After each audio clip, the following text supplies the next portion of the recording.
qui est Mayotte. Emmanuel Macron va se diriger vers Mayotte après un petit passage à Bruxelles, c'est ça, hein, Thomas Bonnet? Oui. D'abord Bruxelles. D'abord ce soir pour un rapide rencontre. Puis et après, il part à Mayotte.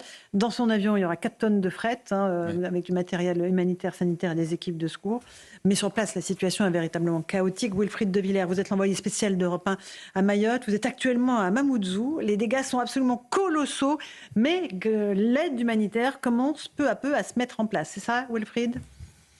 Oui, dès l'arrivée à l'aéroport, on voit l'étendue des dégâts causés par le cyclone. La tour de contrôle a tout simplement été soufflée. Dans la commune voisine de Pamandzi, les toits des maisons sont pour la plupart arrachés.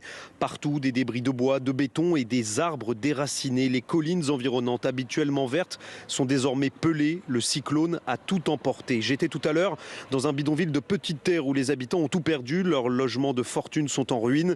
Seuls les murs des maisons les plus solides semblent avoir résisté. Des habitants qui n'ont plus d'électricité ni d'eau courante et qui craignent désormais la famine.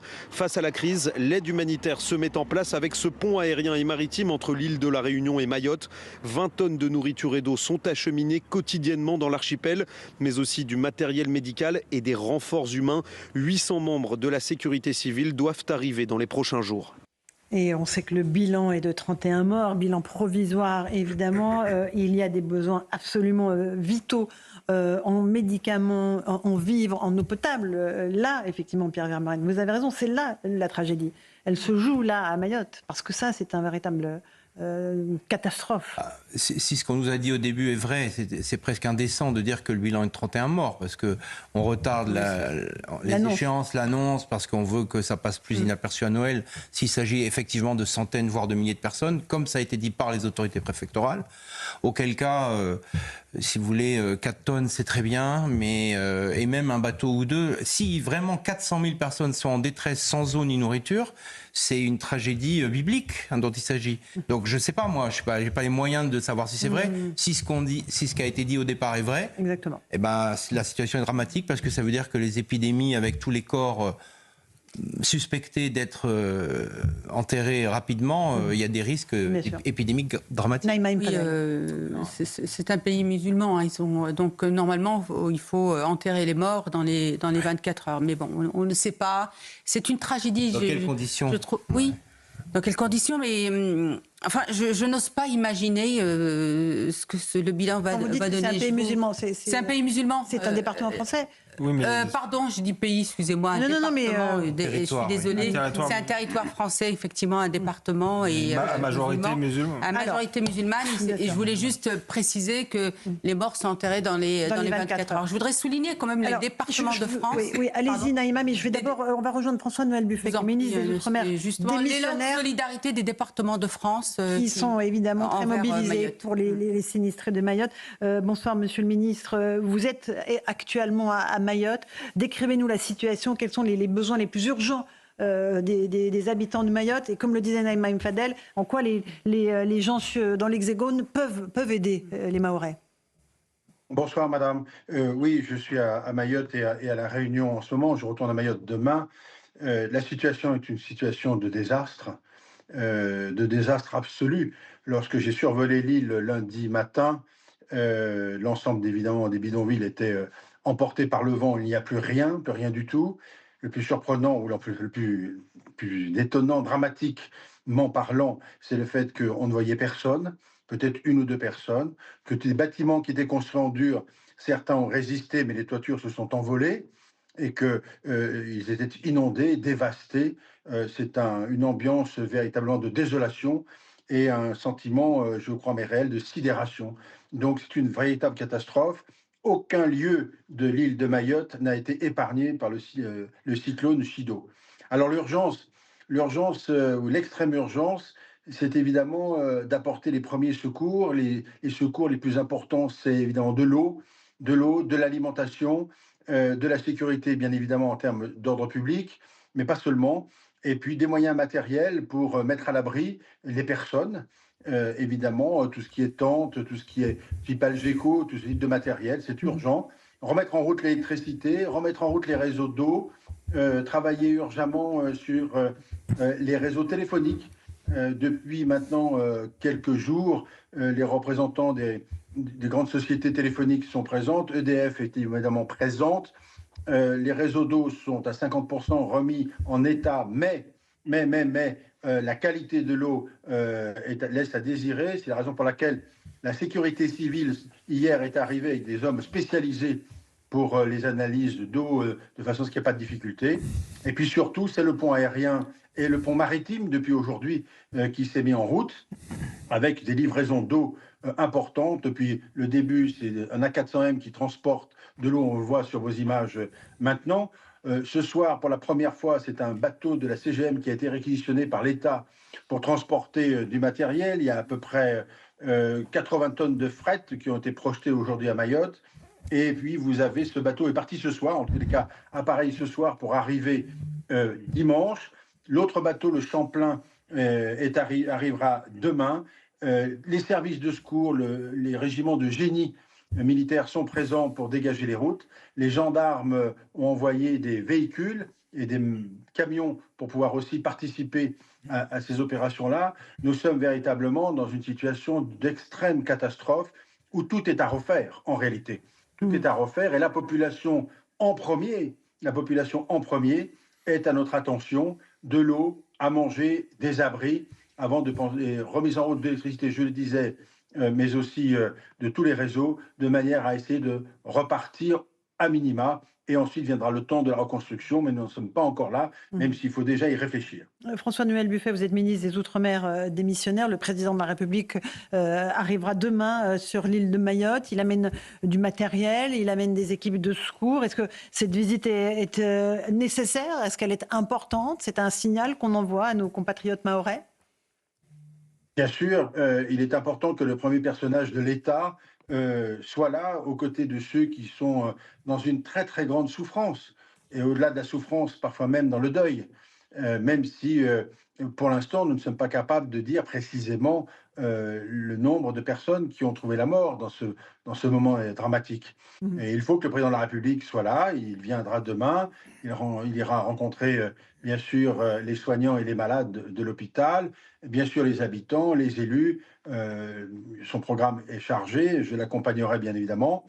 Il est formidablement important que l'État, par sa plus haute autorité, marque sa présence et son soutien à nos compatriotes mahorais qui, je peux en témoigner pour l'avoir vu, sont dans une souffrance et une détresse extrême. Merci beaucoup François-Noël Buffet, ministre des Outre-mer démissionnaire, d'avoir pris un peu de temps pour nous faire un point précis de la situation à Mayotte sur CNews et sur Europe 1. Pierre Vermeuren, vous vouliez rajouter quelque chose là, à propos de Mayotte ? Oui, c'est-à-dire qu'il a dit, le ministre, on ne voyait pas après le tremblement de terre, c'est les habitants. On voyait que tout était détruit. Mais ils sont où? Parce que le cyclone. Le cyclone. Oui. Ce qui est très troublant, oui, c'est troublant, oui. Non, ce qui est très étonnant, c'est que dans tous les reportages qu'on voit, on ne voit pas les habitants. Où sont-ils? Où sont-ils ces centaines de milliers de personnes? On n'en parle pas. On parle de l'hôpital, mais l'hôpital est tout petit par rapport à cette masse de population. Je ne sais pas, c'est une question, j'ai pas de réponse. Une vraie question, c'est une question que soulevait Naïma tout à l'heure. Hein.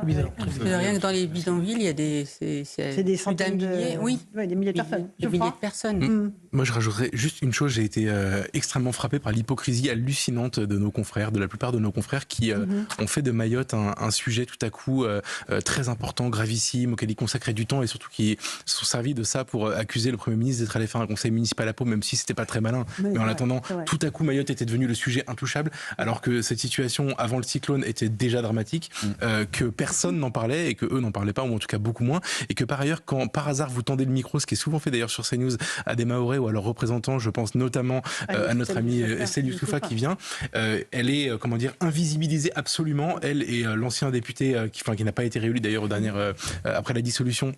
Ils sont invisibilisés par nos confrères dans l'espace médiatique, comme dirait Pascal Praud, parce qu'ils ont le malheur de dénoncer des problèmes qui ne plaisent pas à la plupart des médias. C'est-à-dire, par exemple, l'immigration qui est, pour le coup, c'est pas juste une migration incontrôlée, c'est n'importe quoi. La plupart des gens, d'ailleurs, qui ont perdu la vie ou qui ont été sinistrés dans ce cyclone sont d'ailleurs des étrangers venus des Comores qui vivent dans des bidonvilles. Bref, c'est l'éléphant au milieu de la pièce dont personne ne parle. Et le traitement médiatique, je trouve, a été indécent. Moi, il y a des moments dans la vie où j'ai honte honte de faire ce métier, ça en fait partie. Ah oui, carrément. Ah vraiment, ouais. On sait que la moitié de la population de Mayotte, effectivement, est immigrée. Économiquement, ça ne peut pas tenir, de toute façon, Marc Taudy. Ça ne peut pas tenir. Il y a beaucoup plus d'immigrés, c'est les clandestins. En fait. Clandestins. Le vrai enjeu, c'est de savoir est-ce que la France a les moyens, justement. Bon, on veut effectivement avoir des territoires dans le monde entier, c'est très bien, mais il faut que l'État soit là, justement, pour garantir un certain niveau, je dirais, de sécurité, limiter justement tout l'afflux de ces clandestins qui après peuvent éventuellement revenir dans la métropole ou ailleurs, en Europe, etc.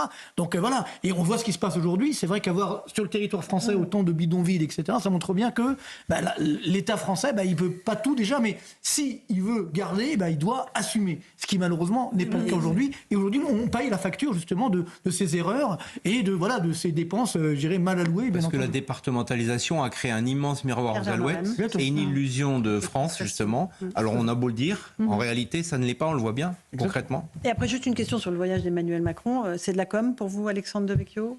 Ou c'est important, c'est un signal pour les sinistrés? Je pense que comme justement c'est une partie de la France qui est lointaine, il y a besoin que la représentation, de l'expression d'une véritable solidarité nationale, et c'est normal que le premier personnage de l'État soit là-bas. Il n'empêche que moi j'ai été pareil gêné par la polémique autour de François Bayrou. Encore une fois, effectivement, c'était pas malin d'aller en jet à son conseil municipal, mais j'aurais trouvé absurde qu'on ait à la fois le président de la République et à la fois le Premier ministre, sachant qu'il va gêner. Concrètement, il vient avec plusieurs tonnes de ravitaillement, mais en même temps, il va falloir assurer sa sécurité, et donc ça a un aspect symbolique important, mais concrètement, c'est pas ni Macron ni François Bayrou qui va aider les gens, ramasser les gravats, apporter du secours. Donc il amène du secours. Il amène du secours dans son avion. L'avion aurait pu y aller sans Emmanuel Macron. J'entends. Donc moi, je ne reproche pas au président de la République de le faire, mais je pense que la polémique était non avenue. Ensuite, pour abonder dans le sens de ce qu'il disait Geoffroy, dans ce qu'on ne dit pas sur Mayotte, c'est effectivement, ça a été rappelé, un territoire à majorité musulmane, écrasante même, je crois que c'est 90% de musulmans. C'est un territoire qui vote de manière écrasante Marine Le Pen. Oui. Ce qui montre que la question de l'immigration, contrairement à ce que veulent faire croire nos collègues de gauche, n'est pas une question de racisme ou d'ethnie. C'est juste que quand on ne maîtrise pas les flux migratoires, il y a des conséquences tragiques, et on le voit aujourd'hui à Mayotte. Pierre Vermeuren, dernier mot. On peut espérer que le président de la République se rende compte que l'île est dans une situation de guerre, parce que, si vous voulez, les Comores et leurs bailleurs de fonds déclenchent ces flux migratoires, les financent, les organisent pour nous asphyxier. Et là, quelque part, on a le résultat. Et donc, si vous voulez, on ne veut pas le dire, on ne veut pas en prendre conscience, mais on est en situation de guerre. Et voilà, s'il peut se rendre compte... J'ai peur que ce cyclone, qui a sans doute aussi touché les Comores, ne provoque peut-être encore un... Les Comores qui nous ont déclaré une guerre, effectivement, à qui on verse 170 millions d'euros d'aide au développement. Allez, petite pause. Thomas Bonnet, rien avant le retour du président maintenant, la réunion demain, on verra quand même comment ça se passe. Qui sera autour de la table à Massy?